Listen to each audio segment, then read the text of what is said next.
জঙ্গল মানেই রহস্য, জঙ্গল মানেই অ্যাডভেঞ্চার, জঙ্গল মানেই ভয়ানক, জঙ্গল মানেই সৌন্দর্য, মিলবন্দর এক জায়গায় একসাথে। কিন্তু আজ এই পৃথিবীর ভয়ঙ্কর জঙ্গল কোনো কাল্পনিক কাহিনী নয়, সত্য ঘটনা নিয়ে তৈরি মুভি এক্সপ্লেন করতে চলেছি। আমাজন জঙ্গল পৃথিবীর সবচেয়ে গভীর এবং ভয়ঙ্কর জঙ্গল বলা হয়। কি হয়েছিল তখন সেখানে? একজন যুবক আটকে পড়েছিল। তারপর পৃথিবীর ভয়ঙ্করতম জঙ্গল, তার সাথে যা ঘটেছিল তা শুনলে আপনার শরীরের লোম দাঁড়িয়ে যাবে। এবং সব থেকে অবাক করা বিষয় হচ্ছে এই ঘটনাটি বাস্তব একজনের সাথে ঘটেছিল। শুরুতে দেখা যায় একজন ছেলেকে, তার নাম সিইউ।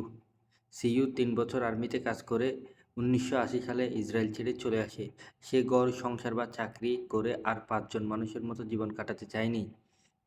তার জীবনের মূল লক্ষ্য ছিল অ্যাডভেঞ্চার। অজানা রহস্য উদ্ঘাটন ছিল অন্যতম শখ বা জীবনের উদ্দেশ্য।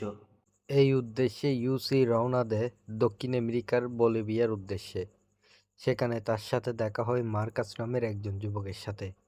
মার্কাস একজন স্কুল টিচার এবং খুবই হাসিমুখে একজন মানুষ। প্রথম আলাপে ইউসি মার্কাস খুব ভালো বন্ধু হয়ে যায়। তারপর তারা দুজনে একসাথে ঘুরতে থাকে। এভাবে একদিন ঘুরতে ঘুরতে মার্কাসের সঙ্গে দেখা হয় তার বন্ধু কেভিনের। কেভিন একজন ফটোগ্রাফার, ওয়াইল্ড লাইফ ফটোগ্রাফার, যারা কিনা জঙ্গলে ফটো তোলে। এরপর তারা তিনজনের মধ্যে খুব ভালো একটা সম্পর্ক তৈরি হয়। সময় খুব ভালো কাটছিল। একদিন বাজারে গিয়ে পরিচিত হয় কাল নামের এই ব্যক্তির সাথে।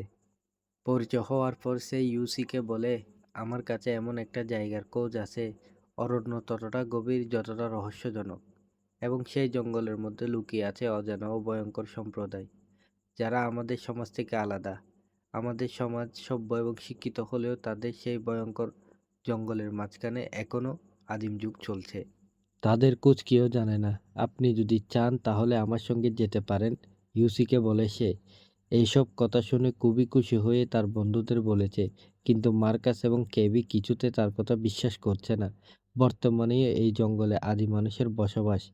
তবে ইউসি কথায় তারা কালের সঙ্গে দেখা করতে রাজি হয়ে যায়। কাল তাদেরকে একটা ম্যাপ দেখায়। সে কিছু অজানা জায়গার কথা বলে। সেখানে শুধুমাত্র আদিম আদিবাসীরা নয়, রয়েছে গুপ্তধন ও সোনার ভাণ্ডার। কিন্তু এইসব কথা মার্কার ও কেভিনের বিশ্বাস হয় না। তাদের মধ্যে একজন ভয়ঙ্কর ঝুঁকিপূর্ণ জঙ্গলের মাঝখানে যেতে আপত্তি জানায়। শেষ পর্যন্ত সবাই রাজি হয়। কাল সবাইকে বলে জঙ্গল সম্পর্কে সবকিছু জেনে আসার জন্য।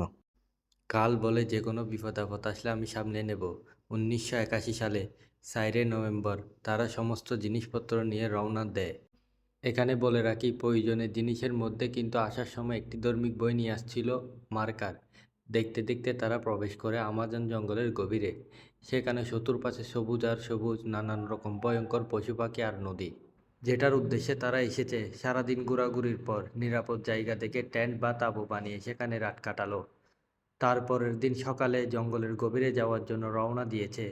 যত সময় যাচ্ছে তারা জঙ্গলের গভীরে যাচ্ছে। জঙ্গলের পরিবেশের সাথে তারা ধীরে ধীরে পরিচয় হতে থাকে। এদিকে দেখা যায় এই ভয়ঙ্কর জঙ্গলে তিনজনের কাছে নতুন হলেও কাল খুবই অভিজ্ঞ ছিল। সে চারপাশের আকাশ আবহাওয়া দেখে বলে দিতে পারে কখন বৃষ্টি হবে, কখন আবহাওয়া পরিষ্কার থাকবে। জঙ্গলের ভিতরে ঘুরতে ঘুরতে এমন একটা জায়গায় এসে পৌঁছে যায় যেখানে বেশ কিছু মানুষ জনবসতি গড়ে তুলেছে। সেখানে কিছুদিন কাটানোর পর তারা আবার তাদের উদ্দেশ্যে রওনা হয়। নদীর থেকে একটা পাত্রের সাহায্যে এক টুকরো পাথর তুলে এক টুকরো সোনা খুঁজে পায়। জঙ্গলে যেতে যেতে তারা একটা বানর দেখতে পায়।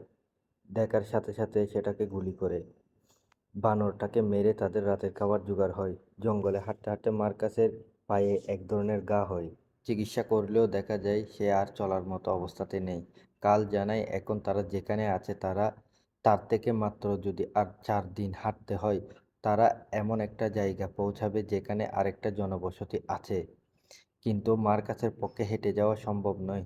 তাই তারা ঠিক করেন যে নদীর পথ দিয়ে যাবে। সবাই মিলে একটা নৌকা তৈরি করে। নৌকা নিয়ে তারা জঙ্গলের নদী পার করার চেষ্টা করে। নদীতে যেতে যেতে দেখা যায় হঠাৎই বেড়ে যায় পানির স্রোত। নৌকা উলটপালট করতে শুরু করে। মার্কাসের এরকম অবস্থা, নদীর প্রবল স্রোত। কোনো রকমে তারা নদীর পাড়ে উঠে আসে। পরের দিন কাল ঠিক করেছে সে আর জঙ্গলের গভীরে যাবে না। এদিকে কেভিন ঠিক করেছে সে নদীপথ দিয়ে যাবে। মার্কাস নদীপথ দিয়ে যেতে পারবে না, কারণ সে যদি যায় তাহলে তার পায়ের ক্ষতি হবে। তাই কেভিন তাকে নিয়ে যেতে চায় না। মার্কাস কেভিনের সিদ্ধান্তে অসন্তুষ্ট হয়ে ঠিক করেছে সে কার্লের সঙ্গে জঙ্গল ছেড়ে চলে যাবে।